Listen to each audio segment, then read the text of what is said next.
Fun भी होगा, मस्ती भी होगी। स्वागत है आपका अपने YouTube चैनल जीएसटी विद साहिल में, जहां आज हम रिवाइज करने वाले हैं बहुत ही सिंपल सा topic, accounts and records. Account and records पहले सी एंटर के सिलेबस में नहीं था, पर अब ये सी एंटर के सिलेबस में है, तो इसका हाई चांस है एग्जाम में आने का।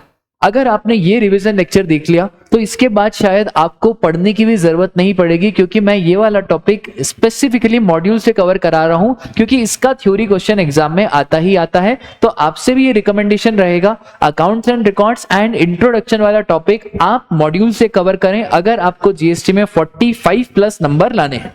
तो यार आ जाओ अकाउंट्स एंड रिकॉर्ड्स। सबसे पहले बस इंपॉर्टेंट चीजें हम पढ़ेंगे, डेफिनेशन और ये सारी चीजें आप इग्नोर करो। सर मॉड्यूल बड़ा ही शानदार है, अगर कोई बच्चा सेल्फ स्टडी कर रहा है तो मॉड्यूल से भी कर सकता है। पहले मॉड्यूल पूरा सेक्शन बताता है, फिर बाद में एनालिसिस बताता है। अकाउंट एंड रिकॉर्ड्स का सेक्शन ध्यान रखना, सेक्शन नंबर 35। चैनल पे बने रहो, आपको जल्दी एक पूरी सेक्शन की लिस्ट मिलेगी जहां पे जीएसटी के जितने भी सारे सेक्शंस हैं वो सारे के सारे सेक्शंस कैसे क्या याद करने हैं वो भी आपको पता चलेगा। आ जाओ, सेक्शन नंबर 35 बस इतनी सी बात बोलता है कि यार एक इंसान को जीएसटी में कौन कौन से अकाउंट्स एंड रिकॉर्ड्स रखने, कौन कौन से अकाउंट रिकॉर्ड्स रखने। अब सिर्फ सेक्शन 35 ने जो अकाउंट रिकॉर्ड्स बताए वो नहीं रखने, एक तो सेक्शन 35 और साथ में कुछ कुछ account and records rules prescribe करते हैं, तो दोनों अकाउंट एंड रिकॉर्ड्स आपको रखने। दूसरा मुद्दा, सर कहां रखने हैं, तो भाई हर रजिस्टर्ड पर्सन को अकाउंट्स एंड रिकॉर्ड्स रखने हैं पीपीओबी और एपीओबी में। PPOB is principal place of business और APOB is additional place of business. तो जो पीपीओबी से रिलेटेड अकाउंट्स एंड रिकॉर्ड्स है वो पीपीओबी पे रखो, जो एपीओबी से रिलेटेड अकाउंट्स एंड रिकॉर्ड्स है वो एपीओबी पे रखो। सिंपल सी बात। सर अगर सर्टिफिकेट ऑफ रजिस्ट्रेशन में एक से ज्यादा एपीओबी है, तो अगर एक से ज्यादा एपीओबी है तो जितनी जितनी एपीओबी है उससे रिलेटेड जो भी अकाउंट एंड रिकॉर्ड्स है वो वहां पे आपको रखने पड़ेंगे। ठीक है। एक और चीज है कि सर अगर कोई भी डॉक्यूमेंट रजिस्टर कोई दूसरी प्रीमाइसेस पे पाए गए, मतलब आपकी प्रीमाइसेस पे नहीं किसी दूसरी प्रीमाइसेस पे पाए गए, तो अनलेस अदरवाइज प्रूव्ड ऐसा माना जाएगा कि ये डॉक्यूमेंट्स आपके ही हैं। ठीक है। अगली बात, सर क्या क्या अकाउंट एंड रिकॉर्ड्स रखने, तो लॉ मेकर ने बोला है true and correct, not true and fair. True and correct का मतलब और ट्रू एंड फेयर का मतलब आपको पता रहेगा। ट्रू एंड करेक्ट मतलब सब चीजें सही सही रखनी है, 100% सही। हम ऐसे ऑडिटर की तरह ओपिनियन नहीं देंगे कि ट्रू एंड फेयर व्यू, हमें ओपिनियन नहीं देना है यहाँ पे, हमें अकाउंट एंड रिकॉर्ड्स रखने हैं, तो हमें बारीकियों का भी ध्यान रखना पड़ेगा, कुछ गड़बड़ वड़बड़ नहीं होनी चाहिए। That is what true and correct. अब सर क्या क्या रिकॉर्ड्स हमको रखने हैं, तो प्रोडक्शन और manufacture of goods, inward outward supply of goods, stock of goods, ITC availed, output tax payable और सच अदर पर्टिकुलर्स एज में बी प्रिस्क्राइब। अच्छा ऐसा लिखा है ना, सच अदर पर्टिकुलर्स एज में बी प्रिस्क्राइब, मतलब हमें रूल्स का भी सहारा लेना पड़ेगा।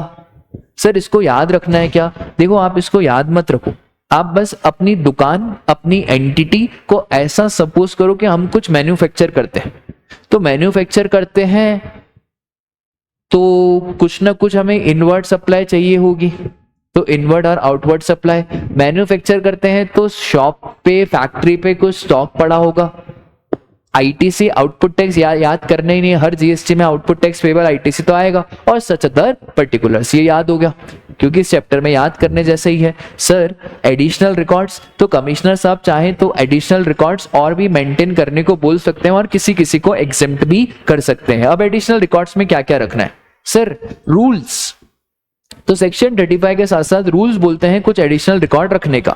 अब देखो ध्यान से हमें कौन कौन से रखने। सबसे पहले गुड्स और सर्विसेज इंपोर्टेड और एक्सपोर्टेड, अगर इंपोर्ट एक्सपोर्ट हो रहा है तो उसका पूरा का पूरा ब्यौरा रखो।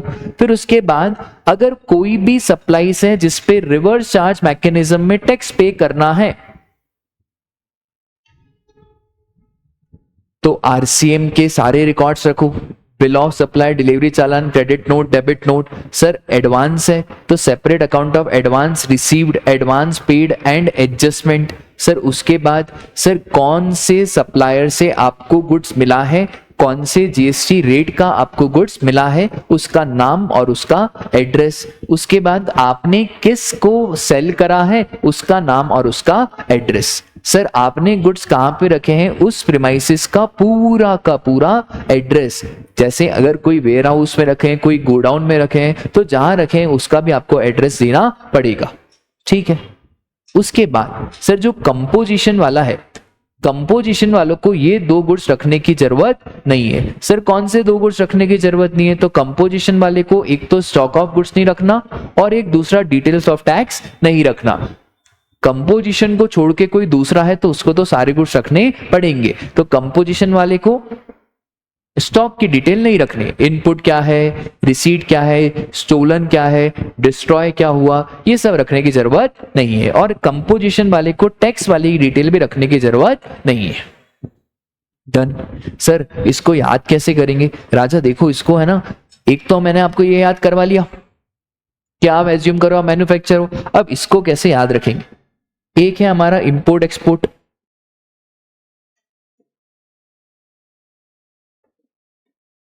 एक है हमारा रिवर्स चार्ज, एक है हमारा एडवांसेस, एक है हमारा एक तो सप्लायर की डिटेल और एक रेसिपिएंट की डिटेल, और दूसरा है सर जो गोडाउन में आपने गुड्स रखे हैं, बस उस गोडाउन में आपको उसका भी आपको डिटेल रखना पड़ेगा। और फिर सर वो 2 डिटेल आपको याद ही रहती है, स्टॉक ऑफ गुड्स और डिटेल्स ऑफ टैक्स। अब इसका आप कुछ बना सकते हो, देखो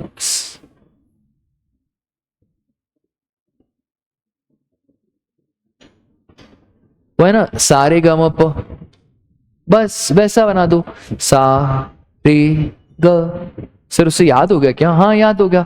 एक तो है हमारा किसकी डिटेल रखनी है आपको, एक आपको डिटेल रखनी है सप्लायर की, सप्लायर का नाम और एड्रेस। एक आपको डिटेल रखनी है किसकी, रिसीवर की, किसको आपने माल बेचा उसका नाम और एड्रेस। फिर सर एक आपको डिटेल रखनी है इंपोर्ट और एक्सपोर्ट की, जो हमारा आई रह गया तो सारे गमा पर प्लस इंडियाज गॉट टैलेंट, इन दोनों को ध्यान रखो। तो बस एक आपको रखनी है इंपोर्ट एक्सपोर्ट की, ठीक है। ऐसे करके निमोनिक्स बनाओगे तो आपको चीजें ध्यान रहेगी, ठीक है। एक क्वेश्चन इसका यही बनता है। दूसरा क्वेश्चन एग्जाम में ये आ सकता है कि भाई एक एजेंट को क्या क्या रिकॉर्ड्स रखने, तो भाई एजेंट वाला कौन होता है, सर एजेंट मतलब 2 टाइप के एजेंट होते हैं, एक वो जो इनवॉइस अपने नाम पे इशू करे और एक एजेंट वो होता है जो प्रिंसिपल के नाम पे इशू करे। हम यहाँ पे उस एजेंट की बात नहीं, हम दोनों एजेंट्स की बात कर रहे हैं। सबसे पहले एजेंट ऐसे तो माल बेच नहीं सकता, उसके पास ऑथराइजेशन होना चाहिए, क्योंकि जब तक उसके पास ऑथराइजेशन नहीं होगा वो कैसे सेल करेगा। तो first is what, authorization from each and every principal, कि आपको हम ऑथराइज करते हैं हमारे मेल बेचने के लिए। फिर सर आपने क्या क्या गुड्स और सर्विसेज आपको मिले और आपने क्या क्या गुड्स और सर्विसेज, तो एक हो गया आपको रिसीव्ड और दूसरा हो गया क्या क्या गुड्स और सर्विसेज आपने बेचे ऑन बिहाफ ऑफ प्रिंसिपल। उसके बाद सर डिटेल्स ऑफ अकाउंट्स, क्योंकि टाइम टू टाइम आप प्रिंसिपल को बताओगे इतना माल आया इतना माल बिका। और लास्ट से राजा tax paid on the receipt और सप्लाई ऑफ गुड्स, तो क्यों आपने टैक्स पे करा। सर याद कैसे रखेंगे, इसको याद करना बहुत ही सिंपल है। एक तो आप ध्यान रखना ऑथराइजेशन, ऑथराइजेशन के बाद गुड्स मिले, गुड्स बेचे, उसके ऊपर टैक्स, और इन सब का ब्यौरा टाइम टू टाइम किसको देते रहना, प्रिंसिपल को देते रहना। जाने क्या क्लास, तो 5 मार्क्स का क्वेश्चन आएगा, ये 5 पॉइंट्स आपको ध्यान रहने चाहिए। फिर सर मैन्युफैक्चरर, सर्विस प्रोवाइडर, इनके ध्यान नहीं भी रखोगे तो भी चलेगा। अब भाई मैन्युफैक्चरर को क्या क्या रिकॉर्ड्स रखने पड़ेंगे, सर जनरली उसको क्वांटिटेटिव डिटेल्स रखना पड़ेगा कि कितना क्या रॉ मटेरियल यूज हुआ है in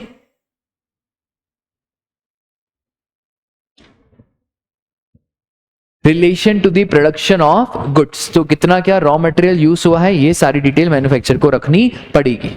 service provider, service provider को ये रखना पड़ेगा कि कितना गुड्स यूज हुआ है इन प्रोवाइडिंग द सर्विसेज, कितनी सर्विसेज यूटिलाइज हुए इन प्रोवाइडिंग द सर्विसेज। इसको आप नहीं भी ध्यान रखोगे तो चलेगा। फिर एग्जाम में मुझे ऐसा लग रहा है, मतलब कभी कभार सरस्वती माँ बैठती है, मुझे ऐसा लग रहा है कि 5 मार्क्स में आपको इस बार 2 क्वेश्चन आने की हाई प्रोबेबिलिटी है अकाउंट्स एंड रिकॉर्ड्स की।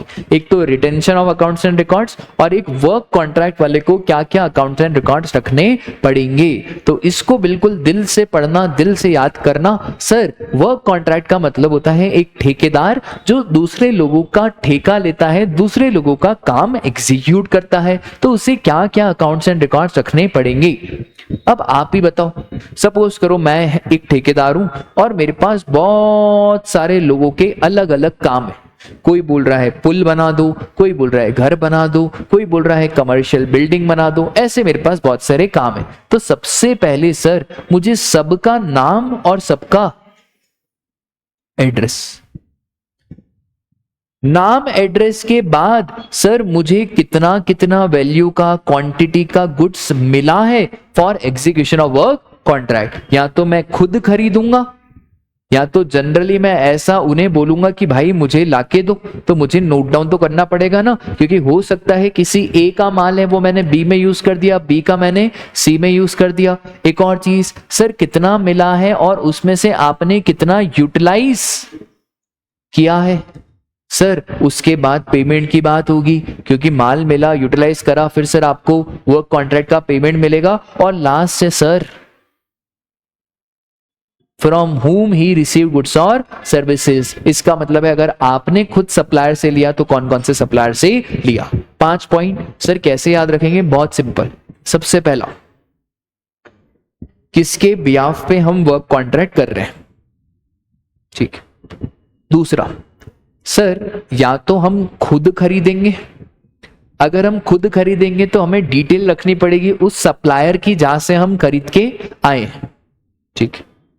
सर हम खुद नहीं खरीद रहे हैं, हम सामने वाले को बोल रहे हैं कि आप हमें खरीद के दो, तो मुझे डिटेल रखनी पड़ेगी। डिटेल में डिस्क्रिप्शन आएगा, वैल्यू आएगा, क्वांटिटी आएगा, कितना मेरे को रिसीव हुआ है।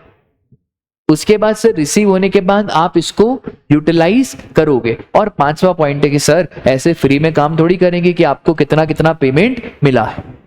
तो इसको दिल से याद रखना, इन 5 पॉइंट्स को, ये एग्जाम में आपके आएगा ही आएगा, नो मैटर व्हाट, ठीक है। सर ये 5 ही पॉइंट लिखने पड़ेंगे, 5 मार्क्स का क्वेश्चन है तो 5 पॉइंट लिखने पड़ेंगे, तो ही जाके 5 पॉइंट्स आएंगे,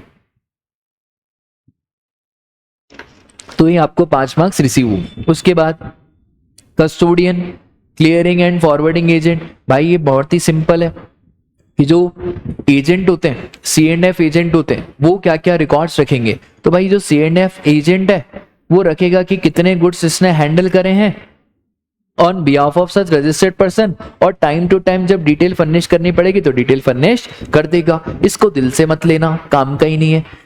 owner operator of a warehouse, sir ये गोडाउन वालों को भी गुड्स रखने पड़ते हैं। हाँ सर, गोडाउन वाले को भी गुड्स रखने पड़ते हैं, irrespective of fact weather he is registered और नॉट।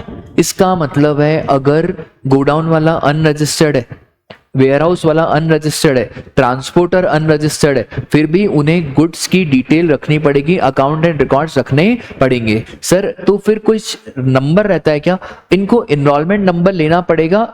अगर इनके पास जीएसटी नंबर नहीं है तो इन्हें क्या लेना पड़ेगा, एनरोलमेंट नंबर लेना पड़ेगा। सर अगर जीएसटी नंबर है तो एनरोलमेंट नंबर की कोई जरूरत नहीं है, ठीक है। और ये इनको अप्लाई करना पड़ेगा फॉर्म नंबर GST ENR 01, ठीक है। सर एक और चीज, सर ट्रांसपोर्टर को भी सब रिकॉर्ड्स रखने हैं। हाँ भाई, ट्रांसपोर्टर को भी एक एक रजिस्टर्ड पर्सन का रिकॉर्ड रखना है, कौन है कंसाइनर, कौन है कंसाइनी, कितना क्वांटिटी मिला, कितना हमने इसको ट्रांसपोर्ट कर दिया, कहाँ डिलीवरी एड्रेस है, ये सारी चीजें किसको रखनी पड़ती है, ट्रांसपोर्टर को डिटेल रखनी पड़ती है। सर गोडाउन वाले को, हाँ तो गोडाउन वाले को स्पेसिफिकली रखना पड़ेगा कि माल 2 महीने तक मेरे गोडाउन में था, इतना डिस्पैच हुआ, इतना मूव हुआ, इतना मुझे मिला, ये सारी डिटेल किसको रखनी पड़ेगी, वेयरहाउस वाले को। और एक और चीज, अगर प्रॉपर ऑफिसर वेयरहाउस वाले से डिटेल मांग रहा है तो जिसका भी माल पड़ा है उसकी डिटेल भी देनी पड़ेगी, ठीक है। तो ये याद रखना MCQ पॉइंट ऑफ व्यू से कि एक तो आइटम वाइज डिटेल रखनी है और ओनर वाइज डिटेल रखनी है वेयरहाउस वाले को, ठीक है। इसके बाद सर अकाउंट एंड रिकॉर्ड्स रखने कैसे? मैनुअली भी रख सकते हैं, इलेक्ट्रॉनिकली भी रख सकते हैं। मैनुअली रख रहे हैं तो जो भी बुक्स ऑफ अकाउंट है वो क्या होनी चाहिए भाई? Serially numbered. इलेक्ट्रॉनिक रख रहे हैं तो इलेक्ट्रॉनिक में कुछ कुछ बातों का ध्यान रखो। सबसे पहले इलेक्ट्रॉनिक में रख रहे हो तो सर उसको ऑथेंटिकेट करना पड़ेगा by the means of digital signature. दूसरी बात सर, सिर्फ रिकॉर्ड्स रखने से कुछ नहीं होगा, रिकॉर्ड का टाइम टू टाइम क्या रखना पड़ेगा? बैकअप भी रखना पड़ेगा, क्योंकि सर आज के जमाने में इजीली डाटा हैक हो सकता है, तो प्लीज आपको बैकअप रखना पड़ेगा। और वो बैकअप का रिस्टोरेशन भी रीजनेबल टाइम में होना चाहिए। लोग बैकअप तो रखते हैं, फिर रिस्टोर करने में साल भर लग जाएगा, तो ऐसे अकाउंट्स एंड रिकॉर्ड्स का कोई मतलब नहीं है। प्रॉपर ऑफिसर जब मांगे आपको अकाउंट्स एंड रिकॉर्ड्स देने पड़ेंगे अलोंग विद हार्ड कॉपी, अगर वो मांग रहा है तो। सर आपने कोई उसको जावा की कोडिंग दे दी, बोले हम तो ऐसे ही अकाउंट एंड रिकॉर्ड रखते हैं, नहीं चलेगा भाई, नहीं चलेगा, रीडेबल फॉर्मेट में देना पड़ेगा। और सर आपने रिकॉर्ड दे दिया और उसमें कोई पासवर्ड लगा हुआ है 1 से लेकर 6 तक, तो भाई पासवर्ड अब क्या प्रॉपर ऑफिसर यही दिमाग लगाए कि भाई इसने क्या पासवर्ड रखा होगा, इसका कितना दिमाग चलता है? भाई अगर रिकॉर्ड्स दे रहे हो तो रिकॉर्ड्स के साथ साथ प्रॉपर ऑफिसर क्या मांगेगा? पासवर्ड। और अगर आपने कोई अलते भलते कोड बना के रखे हैं, कोड वाइज अकाउंटिंग कर रहे हो कि ये, तो उसको बताना पड़ेगा कि this code stand for Ram का account, this code stands for Mohan का अकाउंट। ठीक है सर, कोई भी एंट्री आप इरेज, इफेस या ओवरराइट नहीं कर सकते हो। अगर आपको इरेज करनी है या ओवरराइट करना है तो आप करो अंडर द अटेस्टेशन। मतलब अटेस्टेशन का मतलब जैसे फॉर सपोज करो कुछ लिखा हुआ है और मेरे को उसको काट के सही लिखना है, ये गलत लिख दिया, इसको काटो, लिखो सही, साइन मार दो, इसी को बोलते हैं अटेस्टेशन के बाद रिकॉर्ड्स को क्या करना? सही करना। और सर अगर इलेक्ट्रॉनिकली है, you have to maintain a log of every entry edited और डिलीटेड। ठीक है सर, एक और चीज, ये सारे रिकॉर्ड्स अपने को रखने पड़ेंगे। मैनुअली है तो वही पीपीओबी और एपीओबी में आपको सारे रिकॉर्ड्स रखने पड़ेंगे और आपको ये सब मैनुअली भी आपको शो करना पड़ेगा। सर अगर नहीं रखे तो, अगर हमने रिकॉर्ड्स नहीं रखे तो आपके ऊपर पेनल्टी लग जाएगी सेक्शन 73 और सेक्शन 74 की। Section number 73 is cases other than fraud और 74 इज फ्रॉड। और प्रॉपर ऑफिसर आपके ऊपर डिमांड निकालेगा। जो भी गुड्स अगर आपने उसका रिकॉर्ड नहीं रखा है, वो सिर्फ पड़े हुए हैं, तो वो तो यही मानेगा कि ये आपकी सेल है, ये आपने सप्लाई करा है, इसके ऊपर चुप्पे चाप जीएसटी दे दो। ठीक है। और sir very very very important, मैं मतलब दिल से कह रहा हूं, इस चैप्टर में 2 चीजें प्लीज इस बार आप करके जाना, एग्जाम में आएगी ही आएगी। वर्क कॉन्ट्रैक्ट और रिटेंशन ऑफ अकाउंट्स। नहीं आए तो आप नाम पलट देना, हर बार जो मैं बोलता हूं वही एग्जाम में आता ही है। तो वर्क कॉन्ट्रैक्ट और रिटेंशन ऑफ अकाउंट्स एग्जाम में पक्का गारंटी ले लो, 5 मार्क्स का अकाउंट एंड रिकॉर्ड्स का आखिरी क्वेश्चन यही होगा। उसमें मोस्ट प्रोबेबिलिटी की वर्क कॉन्ट्रैक्ट को क्या क्या अकाउंट एंड रिकॉर्ड्स रखने हैं। सर कितने टाइम तक रिटेन करना है? तो यार 72 months from the due date of furnishing of annual return. तो सर 72 मंथ्स रखना है, हाँ, पर अगर कोई केस है, case appellate authority, revision authority, appellate tribunal, court, कोई भी अगर इन्वेस्टिगेशन, स्क्रूटनी या केस चल रहा है तो सर वो 72 मंथ्स तो देखना ही देखना है, और 1 year after the final disposal of appeal whichever is later. ठीक है सर, अकाउंट एंड रिकॉर्ड्स का सितंबर में एजेंट वाला क्वेश्चन आया था और ये मैं आपको अभी प्रैक्टिस कराना चाहता हूं। सर क्या प्रैक्टिस कराना चाहते हो? ये देखो, इसमें है ना, बिल्कुल ध्यान से इसको दिल से आप 2 मिनट के लिए देखो। सपोज करो 18-19, अब जो एनुअल रिटर्न की ड्यू डेट आती है ना, वो अगले साल की 31/12 आती। तो 18-19 का नेक्स्ट फाइनेंशियल ईयर 19-20। अच्छा 19-20 में भी कौन सी तारीख? 31 दिसंबर 2019। इसके कितने महीने जोड़ देना? 72 मंथ्स। 6 साल मत बोलना, आप क्या ही बोलना, 72 मंथ्स। तो 72 मंथ्स जोड़ेंगे तो क्या आएगा? 31/12/2025। फिर उसके बाद है हमारा 19-20। सर 19-20 का नेक्स्ट फाइनेंशियल ईयर 20-21। अच्छा 20-21 में भी ध्यान रखना 31/12/2020 और फिर 72 मंथ जोड़ेंगे तो 31/12/2026। अब सर 20-21 में हमारे ऊपर मुकदमा हो गया, केस लग गया। तो केस लग गया तो अब 2 तारीख देखना है, एक तो 72 मंथ्स और जिस दिन फाइनल डिस्पोजल हुआ अपील का उससे 1 साल और जोड़ देना, दोनों में से विच एवर इज लेटर।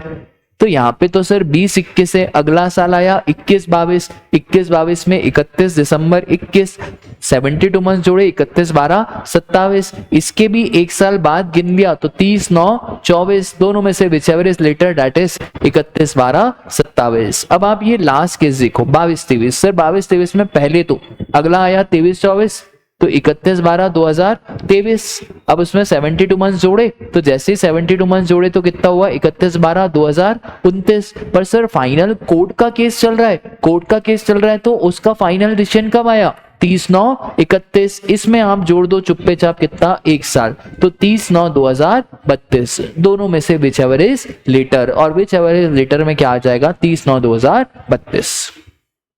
ठीक है, इसी के साथ आपका अकाउंट एंड रिकॉर्ड्स वाला चैप्टर खत्म होता है। अगर आपने ये वाली वीडियो देख ली तो आपको कुछ पढ़ने वढ़ने की जरूरत नहीं है, बस थोड़ा सा याद कर लेना वर्क कॉन्ट्रैक्ट और कौन से क्या रिकॉर्ड्स रखने हैं, बस घर जाके एक बार इसको पढ़ लेना। एक बार आपने पढ़ लिया आपका काम हो जाएगा। वीडियो अच्छी लगी हो तो लाइक करें, शेयर करें और चैनल को इसी तरह से अपना प्यार देते रहें। Thank you.